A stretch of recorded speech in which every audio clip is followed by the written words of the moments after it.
Does Turkey have a right to do whatever it wants with its property? It's disappointing to have a UNESCO World Heritage Site become the subject of political and religious bickering. The American Religious Town Hall is now in session.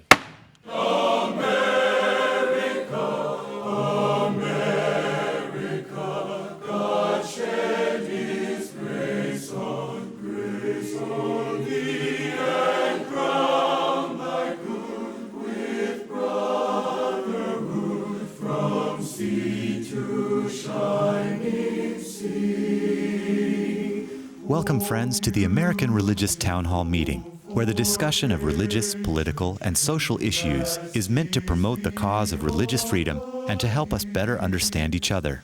And now, here's your host and moderator, Pastor Jerry Lutz. Welcome to the American Religious Town Hall. During the COVID, we have pared down the group to only 4 to allow for social distancing. I'm James Weingardner, filling in for Pastor Lutz. Many of our people are unable to travel here because of the restrictions, but we are glad that we're still able to discuss these important topics with religious leaders who know what they're talking about and who are excited to be here and talk to you. Let's meet those people as they introduce themselves, beginning with the gentleman on my right. My name is Bishop Michael Olson, and I am the Bishop of the Roman Catholic Diocese of Fort Worth, Texas. My name is Canon John Peterson. I am an Episcopal priest, and I am canonically resident in the Diocese of Washington, D.C. Hi, I'm Tom Plumbley. My church is right down the street from Bishop Olson's house and cathedral.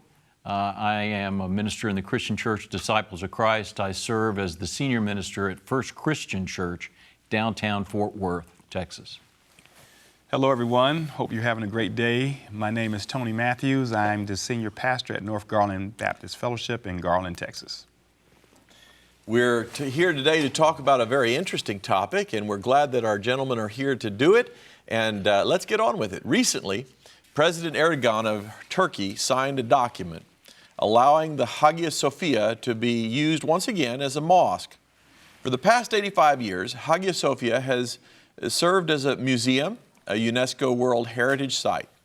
When the political center of the Roman Empire was moved from Rome to Constantinople, or modern Istanbul, the Patriarch of Constantinople became a powerful religious and political leader.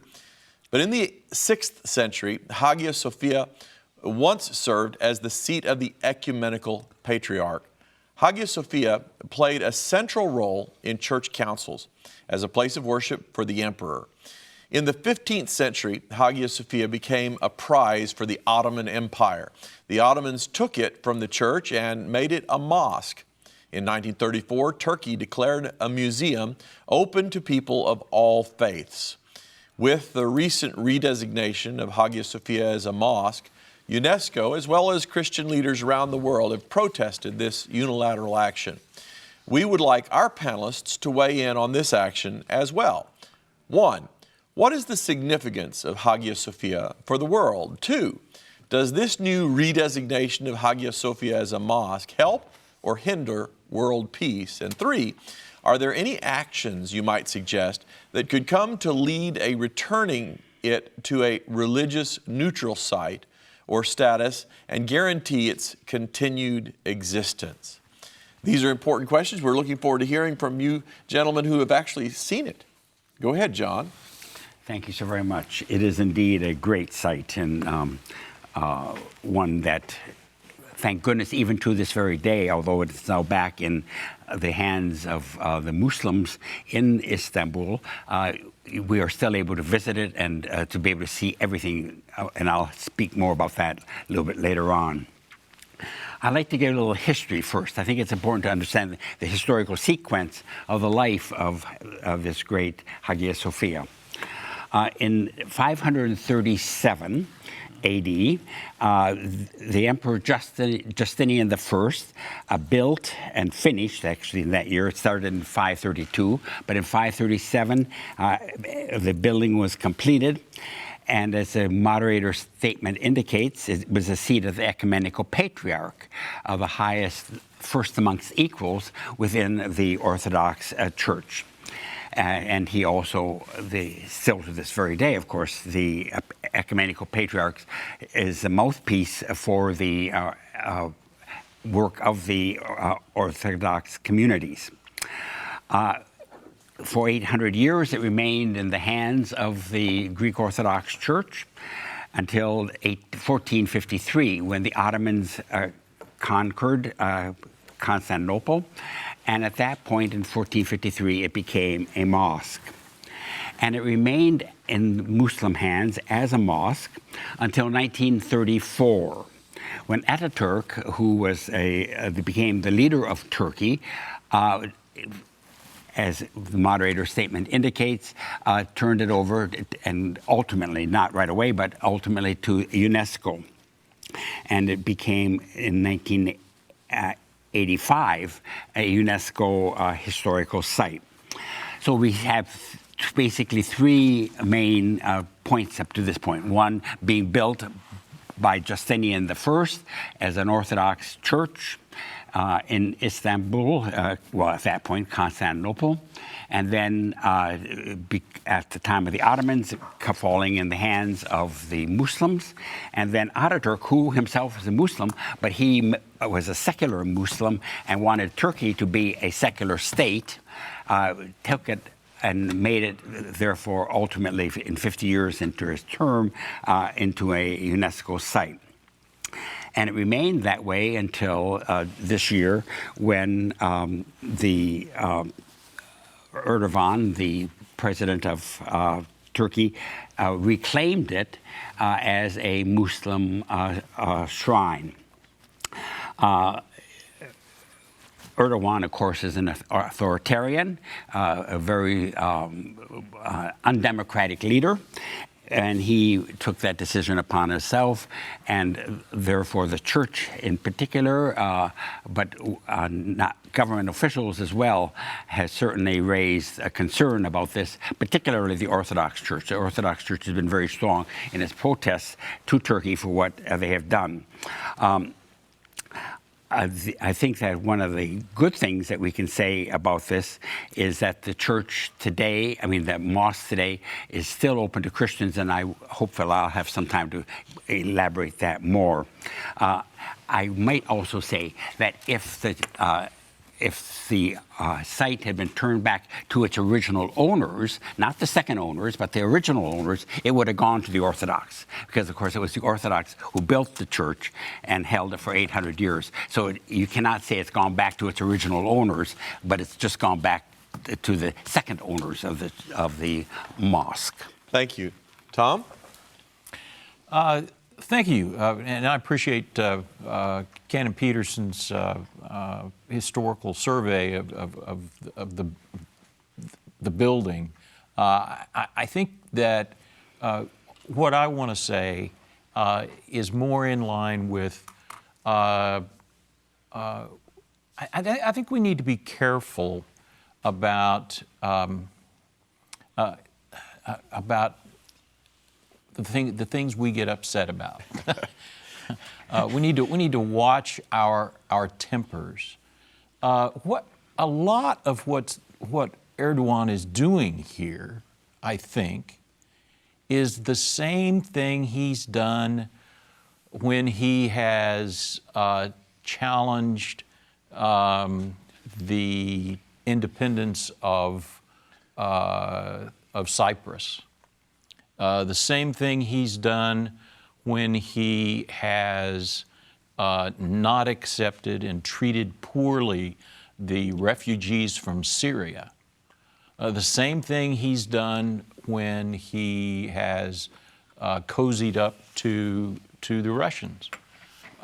This is a rise in Turkish nationalism that's driving this and driving him. I think. He is, I think, pandering to the Islamic or Islamist segment of his constituency, his people in Turkey. You might say the right wing of Islamism, of Islam in that nation. And my caution is that I think we need to take a step back, because what he's doing feeds into the tension within us that is reactive, parentheses, perhaps reactionary, in regard to everything Islamic. And in these days, we need to think twice before we go off getting upset. This building is one of the most beautiful buildings in the world. It carries with it the history and the witness of two of the world's great religions. And I think the problem needs to be approached that way rather than us approaching it with sort of a knee-jerk political response based in our own Americanism and our bent toward Christianity, particularly those of us here, because we are all Christian. Even though we're not Orthodox Christian, we still side with them if there are sides to be taken. So all I'm saying is we need to watch ourselves, take a step back, watch the brinksmanship, and try to understand what this authoritarian dictator is doing. Thank you, Tom. Tony? Yes, I agree. I think the leader is catering to the Islamic population, and I agree with Canon Peterson that it should go back to the original owners, period. So, now, this is what happens when you change ownerships. And there's an article in Christianity Today that was written, and it basically highlighted how this is going to be a major problem because they said that Christian persecution in the Middle East is the best kept secret in the 21st century. And that this is going to be a challenge that will hinder world peace. To me, it goes against what the meaning of Hagia Sophia is, holy wisdom. I just don't think it's a wise move at all to have Christians and Muslims to worship in the facility. I think that was probably the best, in my opinion, thing to do. But to turn it over to the Muslims, I think time will tell. But I wouldn't be surprised if Christians would not be allowed to go in. I think it's going to be some stricter regulations and put on people of all faiths. Thank you. Michael? Well, I think it's a significant move, and it's somewhat strange in the sense that Hagia Sophia has not really been a building or a place cherished by most of Islam. It was really more closely tied to the Sultanate of the Ottoman Empire. So it had more political significance, and even as a mosque, it was sort of the official Sultanate's governance, if you will, or leadership, tied to that. And part of the reason Ataturk did not make it a mosque was to detach Turkey from the Ottoman history and tradition. Now, I don't think the current leader is leading back towards a sultanate, but it's certainly a different face of Islam that's being appeased. And precisely, I think it's the Islamists, many of whom are Wahhabi and who have been impoverished and sent there as refugees. And so in a sense, it's certainly kind of a nod towards them, and also a nod to the West to say, look, politically we can set up an incendiary situation here. I think that in that way, I think it's a step away from interfaith dialogue, and in a sense also at least respectful coexistence, which is increasingly a hard case to make in so many matters involved with Islam today, just because of the far reach of Islamists who in some ways have been emboldened and empowered because of war, and so I think it is significant. Hopefully, the underlying issues that have brought us to this point can soon be addressed as well. I think that the challenge in the Middle East is that so many of the secularizing authorities of the past are gone. I mean, even as a despot, the Shah was a secularizer, and what prompted his removal was not so much his tyranny of governance as much as it was a secularization. I think education has to be done as well, and we're at a whole different point in global peace right now than we were 50, 60, 100 years ago. John? Yes. I think that we need to make clear that certainly when the Orthodox were in control, it was Orthodox worship taking place there. When the Ottomans took over, it was Muslim worship taking place there. When Ataturk took over, there was no worship there.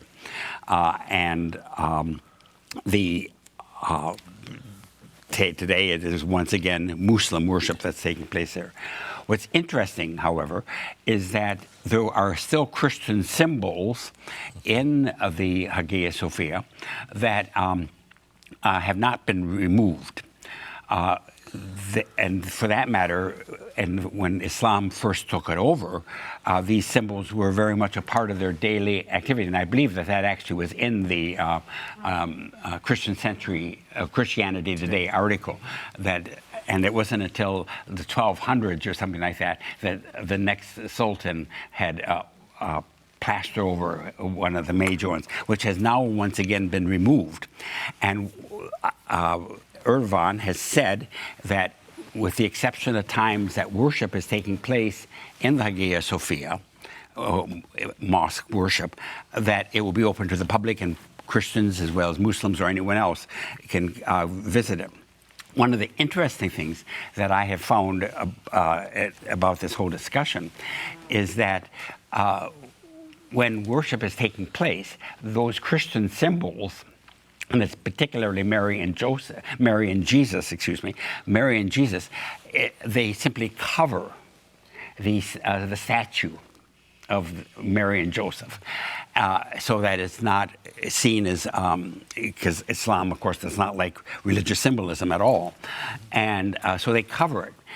And it goes back, that actually goes back to the Orthodox tradition, that the Orthodox also covered that except for very high special holy days in which they would unveil it because it was so special. And so let's hope that Erdogan keeps his promise and that it remains open except for times of worship. And all of our churches basically are open except for times of worship as well. So it's not something that is a new phenomenon that churches no longer have tourist groups going through during times of worship. Beautiful. Thank you. This is an interesting subject, and you people are really up on your history on this. I'm amazed. Let's keep learning. I have several friends who have been there. I've never been there, but it's, I'm told, just gorgeous. And is there more religious symbolism or just the Mary and Jesus statue? There's some other more as well, but that was the main shrine.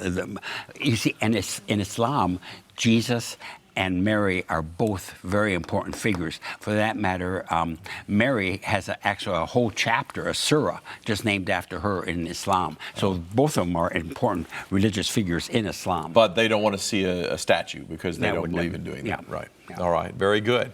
All right. Let's get ready for our summations, and we'll take a quick break to hear from our sponsor. We hope you are enjoying today's program. If you would like to learn more about the American Religious Town Hall, please visit our website at americanreligious.org. That's americanreligious.org.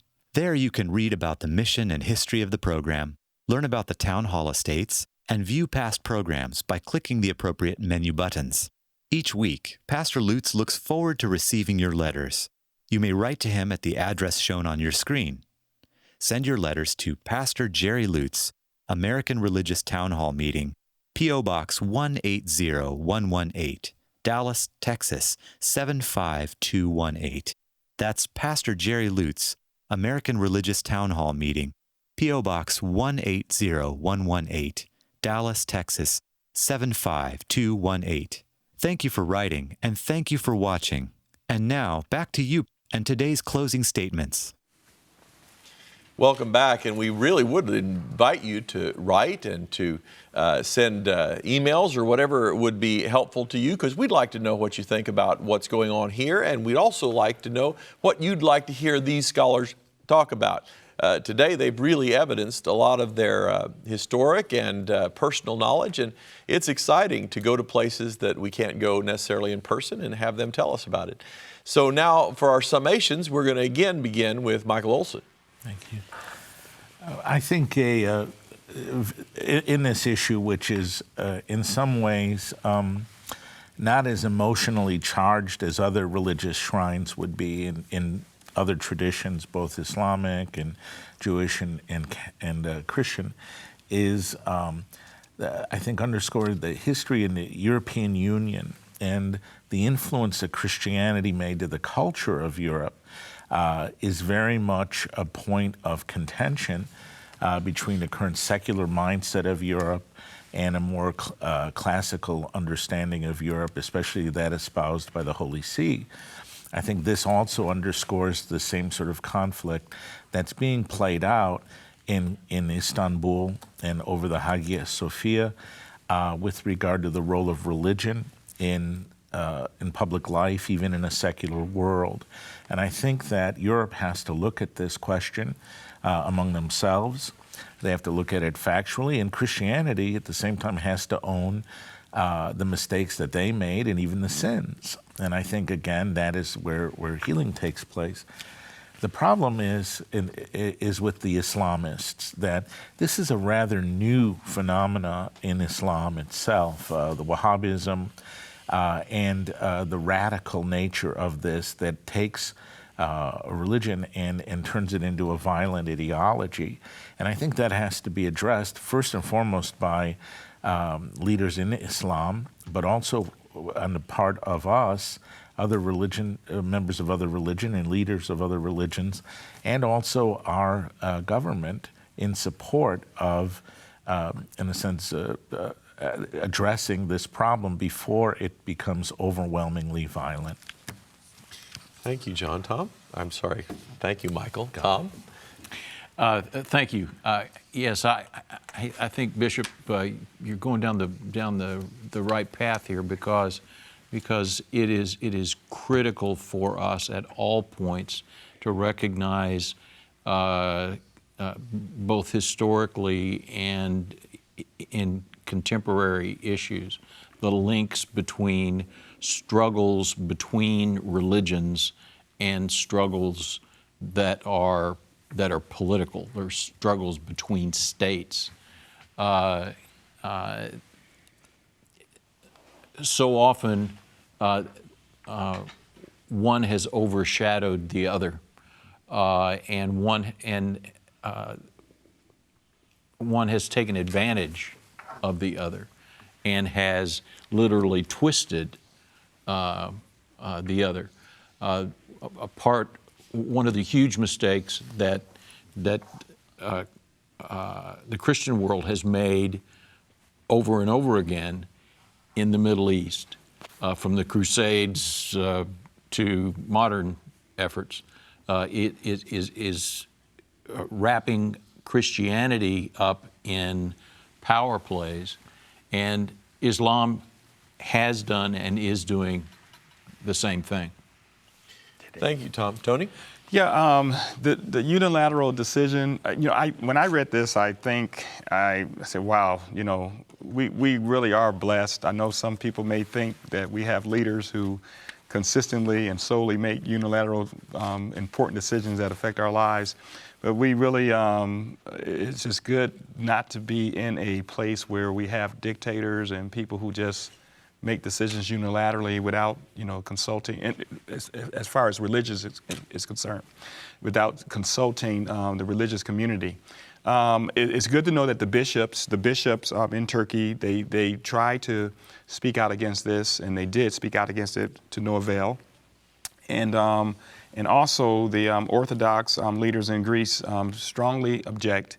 And I know that this is going to probably lead, I think it's going to lead to some violence and more unrest. Tony, Tom? I'm sorry, John. I've gotten confused here today. I think that certainly the conflict between Turkey and Greece, an ongoing problem, has certainly not helped this situation. The Orthodox Patriarch, of course, is always a Greek, and he lives in Istanbul as well as or in Constantinople, he would say, as well as in Greece. So those tensions between Greece and Turkey are also a real concern that they have. So it shall be continued. Yes, we need to continue this discussion. Thank you so very much. This is very, very interesting, and we've learned a lot, and I'd love to see some pictures of your trips. The charter of the American Religious Town Hall provides that Roman Catholics, Protestants, Jews, educators, and others may appear on this program and can declare their beliefs without hesitancy. And the rest of the members of the panel will uphold and guarantee that American right to all who will appear, irrespective of race or creed, so that the rest of the world can see that here in America, we believe in civil and religious freedom, not only in theory, but in reality. And now, friends, until next week at the same time and over the very same channel, the American Religious Town Hall meeting stands adjourned. May the God of all of us bless all of you.